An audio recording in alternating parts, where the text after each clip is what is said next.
What's up? What's up? See, obviously the star of this whole show, right? Yeah, obviously.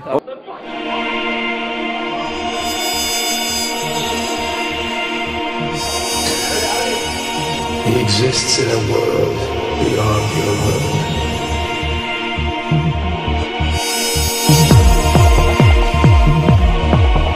We only fantasize, he does. He lives a life where nothing is beyond him. Nothing is beyond him. Check. What is it?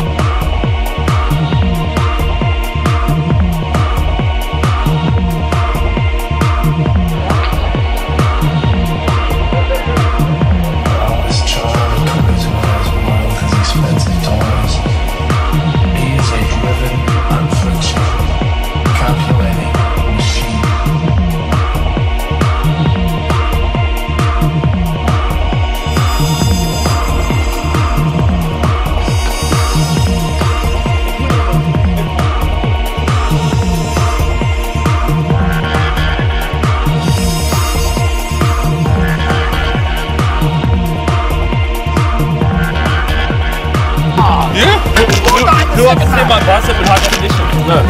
Come on inside. Jesus. How's it look?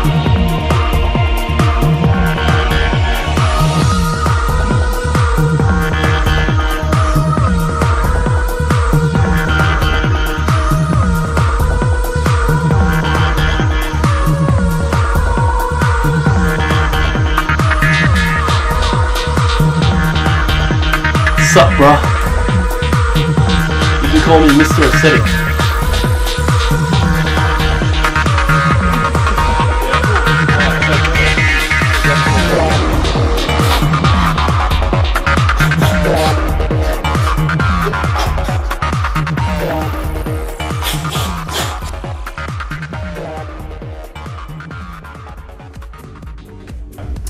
Here we go. Basically, how did I start with bodybuilding? Well, throughout high school, I was always an extreme ectomorph.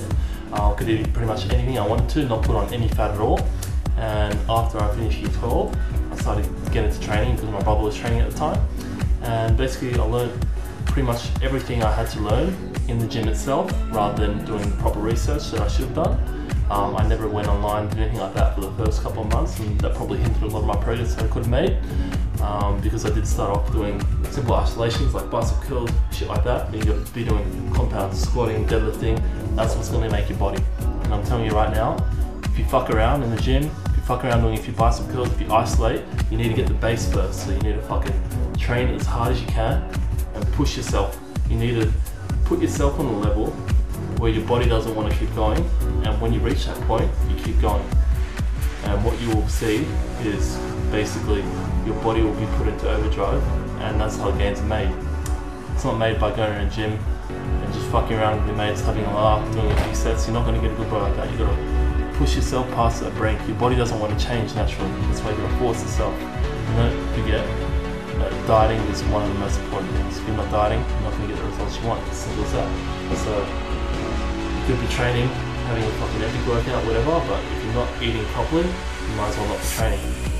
Another question in regards to my diet. Well, I do have two different types of diets. There's basically a bulking diet and a cutting diet.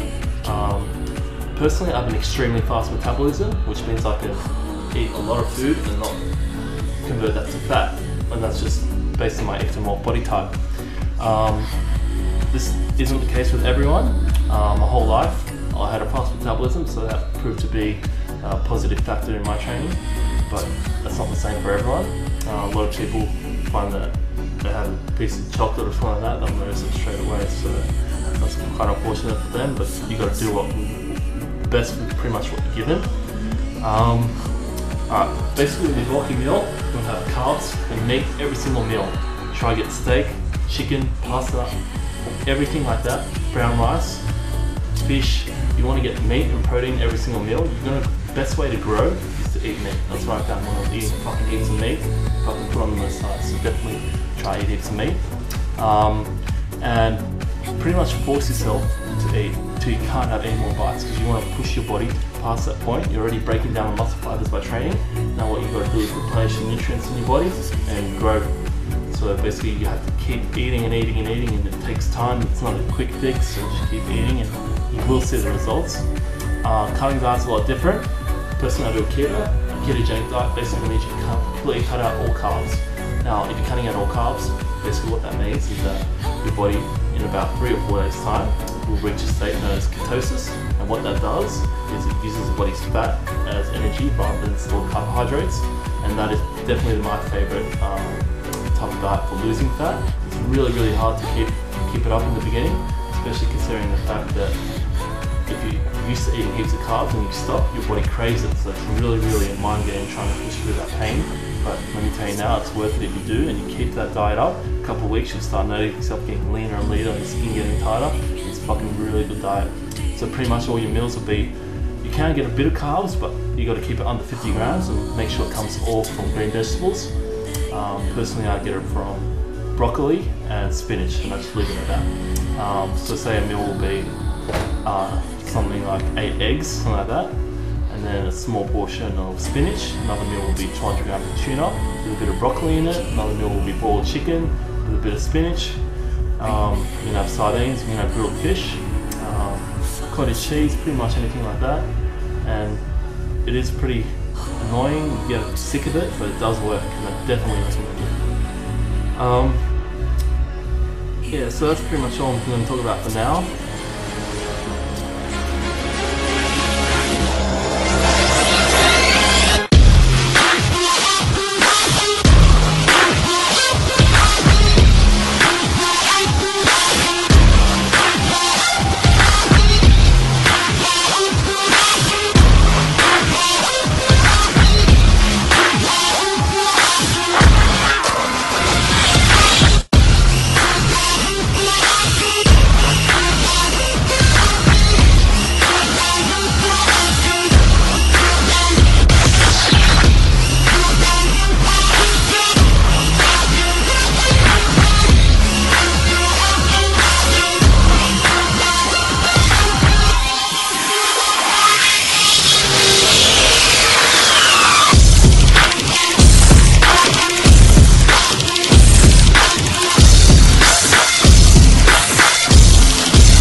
No homo, bro. No homo. None of that homo shit, bro. Just Miami, bro. Hi, you mad? Come at me, bro. Come at me, bro. Hi guys, this is me and I'm here to complain once again like a woman should. Hey, you have a great body, I must admit. I'm attracted to that. Good body. But your personality is very shit. It's to keep them out, and in a world gone silent, I'll be your sound. And if they try to hurt you, I'll tear them down.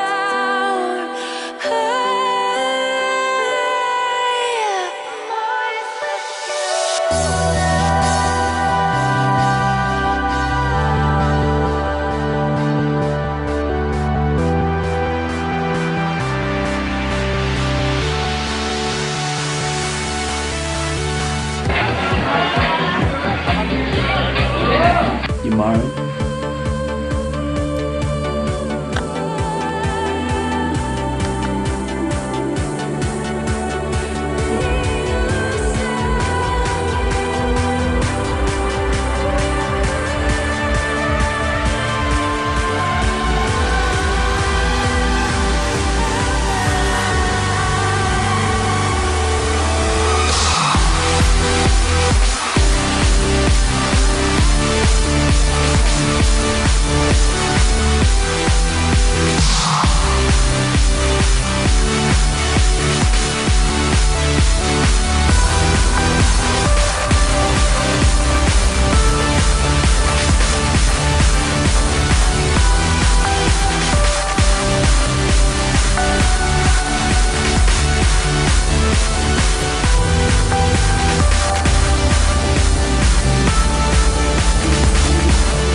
One day I was at a club called DCM in Oxford Street in Sydney, and I started dancing on the podium as we do that muzzle dancing, etc. And he just stared at me for like 30 seconds, came up to me, and out of nowhere he just said, "Fuck." He goes, "That's crazy, I want to learn that." So then we actually connected on a really personal, different level, and very quickly we became very, very close. Not just like friends, but he actually felt like a long lost brother that I had. Out of nowhere he stopped on the middle of the bridge where there's the main walkway from one side of the festival to the other, and he just looked around, decided, "Fuck this, I'm just going to take off my shorts," and pulled them down, took off his shirt, started walking around in his Calvin Klein underwear. Everyone was just staring like, what the hell is this guy actually doing? Like, girls are staring and just gasping and tapping their friends' arms going, "Look at this guy, look at this guy," and guys are like, "What the fuck?" You had the people that were hating, obviously, just as they do. And I was walking for a few minutes and I'm like, "Don't you care what people are saying? People talking behind your back." He just looked at me, gave me a look and just said, "If you give a fuck what people think, you're not going to get anywhere." And he goes, "Fuck it, I'm shredded." Az wasn't just the best mate to me. He was, I'd say he was like a brother to me. You know, he was my mentor. He was the person that taught me everything I know. If it wasn't for him, I wouldn't be who I am, and I wouldn't have any of the beliefs that I got right now. You know, if it wasn't for Az, I wouldn't have lived life the way I do now. The main thing that Az probably taught me is the fact that, you know, you're literally given a chance of life only once, and that one time you've got to make it count. If it wasn't for him, I wouldn't be doing anything I'm doing right now. You know, right now I'm not just letting life stray past me. I'm living it up. I'm making sure that every second counts, making sure that every second spent with my best mates, with my brothers, and with my family. I'm making everything count. And why do I make it count? Because Az put it in my head that, you know what, Aiden, you've got to make it count. You give him one chance, do it. He taught me to respect life. He taught me to respect the chance that I'm given and to make it count. You know, he was my mentor and my brother. That's all I can say. There's one time in the car where he asked me if I'd have sex with my own mother for $5 million. And it was one of those things where I was like, no, I don't want to do that for $5 million. And he asked me to do it for $10 million. And it was just one of those moments where it was so funny, and we had to stop the car because we were laughing so hard. In one word, Az was, I'd have to say, charismatic. He had a level of charisma that was totally unmatched by anybody that I've ever met before. And, you know, it's easy to see him in his videos and say, wow, I like to hang around this bar, it's funny or whatnot. But when you meet him in person, it's just on a whole other level. Even if he wasn't, you know, if he didn't have the, you know, the internet celeb status that he had, he'd still, wherever he went, people would look at him, and whoever met him would want to, like, get to know him. And he had one of those personalities where you just want to be around him all the time. We're at Bondi Beach and it was a really beautiful day, so as we were leaving it was gridlock traffic, and Az looks over to the diagonal direction and he sees this convertible, and in it is this Indian guy in his mid-30s and kind of balding already, but next to him is this blonde bombshell, absolutely stunning. And he looks to me and he says, "Man, that is the biggest gold digger I've ever seen in my life." "Do you have the song?" I'm like, I knew exactly what he was thinking, so I put the song on and he turns it up to max. We pulled up side by side with their car, and Az has got the remote in his hand and he keeps on rewinding it. He keeps going, "She take my money, she take my money, she take my money." And we were absolutely in tears at this point in time. We looked over at them and he was fuming at this point, and she was leaning on his shoulder trying to comfort him. Being siblings and more so brothers, there's always some sort of a rivalry between the two, whatever it may be, you know, better grades, who's got the better body or whatnot. One festival I do remember is Sensations 2008, where we actually had a competition to see who's going to come in more shredded. And what happened was, you know, I actually managed to come in a little bit leaner than he did. And Az was not one to always pay compliments or let people know that he was beaten. And you know, and he came up to me on the countdown and he just goes, "Bro, I just want to say, you look absolutely fucking amazing. I'm very proud of you. You've outdone me. Congratulations, well done."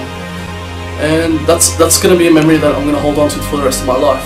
And it was a very beautiful moment. We hugged each other, we kissed, and then the beat dropped and we started. Zyzz is a fucking revolution, bro.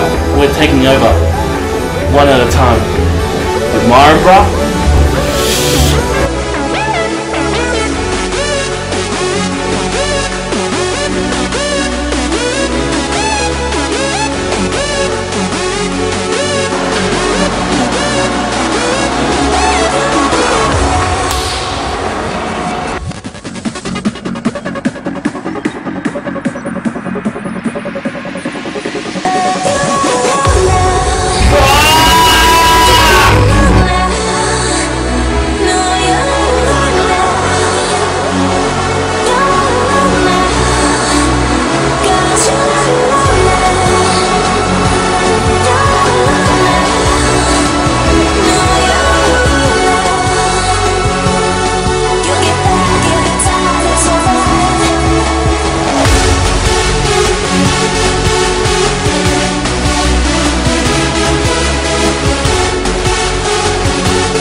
man. Bruh.